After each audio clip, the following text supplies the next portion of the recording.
உண்மையிலேயே வந்து ரொம்ப மனிதநேயம் மிக்க ஆட்களோடு நான் இருக்கிறேங்கும் போதே சந்தோஷமாக இருக்குது.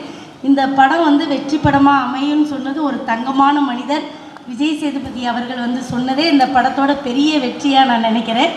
அதனால் கண்டிப்பாக இந்த படத்தோட வெற்றி விழாவில் நம்ம சந்திப்போம். முன்னாடி இருக்கிற பிரஜன் தம்பி வந்து ரொம்ப ஆர்ப்பாட்டம் இல்லாத மனிதர். மற்றவர்களுக்கு அவர் எப்படியோ எனக்கு தெரியாது. அவர் ஹீரோவாக நடித்த சீரியல்லையே அவருக்கு அம்மாவாக நான் நடிச்சிருக்கேன்.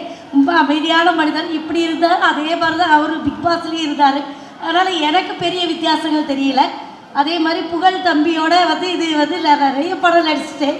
அவர் ஹீரோவாக ஒரு காமெடி படம் நடித்து அடுத்து இந்த காமெடி படத்துலேயும் நம்ம கலந்துக்கிட்டது ரொம்ப சந்தோஷமாக இருக்குது. ஸ்நேகன் தம்பி உங்களை ஃபைட் பண்ண வைக்கிறேன்னு சொன்னார். தீபாக்கா உங்களிலோட நான் பயந்துச்சு. நான் இல்லைனா போய் ஃபைட் பண்ண போகிறேன்னு சொல்லிட்டு நான் வாய் சட்டை கொடுத்திக்கல. நல்லா சட்டை போடுவேன். ஊரில் வெளியில் எல்லாம் தெரியலை. யாராவது கிடைச்சா நான் சண்டை போடும்போது வீடியோ எடுத்து போடுங்க, அப்போ தெரியும் தீபாக்கா இன்னும் இப்படியெல்லாம் பேசுறீங்க அப்படின்னு. அதனால் எனக்கு நல்ல சண்டை போட வரும். உடல் ரீதியாக சண்டை போடுறதுனால நான் ரெடியாக இருக்கேன். அப்புறம் ஒரு முக்கியமான விஷயம் சொல்லிவிட்டு நான் வந்து, ஏன்னா மனிதநேயம் ரொம்ப முக்கியம்.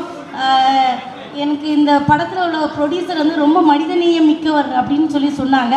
அவர் அரசியல்வாதி, அதெல்லாம் எனக்கு ரெண்டாவது, அது நமக்கு தெரியல. ஆனால் மனிதநேயம் மிக்க மனிதருங்கிறதுனால ஒரு விஷயம்னா, இத்தனை கேமரா இருக்குது. ஒரு குழந்தை நாகை மாவட்டத்தில் தானியான்னு ஒரு பாப்பா உடல் ரீதியாக ரொம்ப அவளுக்கு வந்து எலும்பில் ஏதோ ஒரு ப்ராப்ளம், உயிருக்கு போராடிட்டு இருக்கா. இது எல்லாரும் கண்டிப்பாக போடுங்க. அந்த பிள்ளைக்கு 9 கோடி ரூபா வந்து ஊசி போட்டால் தான் அந்த பிள்ளையை காப்பாற்ற முடியும்னு சொல்லியிருக்காங்க. என்னோட இன்ஸ்டாவில் போட்டிருக்கேன், பழனியன் அவங்க இன்ஸ்டாவில் போட்டிருக்கோம். இங்கே இருக்கிற எல்லாருமே அதை போட்டிங்கன்னா அந்த பிள்ளைக்கு வந்து அது மருத்துவத்துக்கு ரொம்ப யூஸ்ஃபுல்லாக இருக்கும். மனிதநேயமிக்க இவர் என்ன பண்ணுறாருனா, ஒரு 10,000 உள்ள எடுத்து அவர் பேரில் அவர் கேட்காமலே நான் போட்டுறேன்.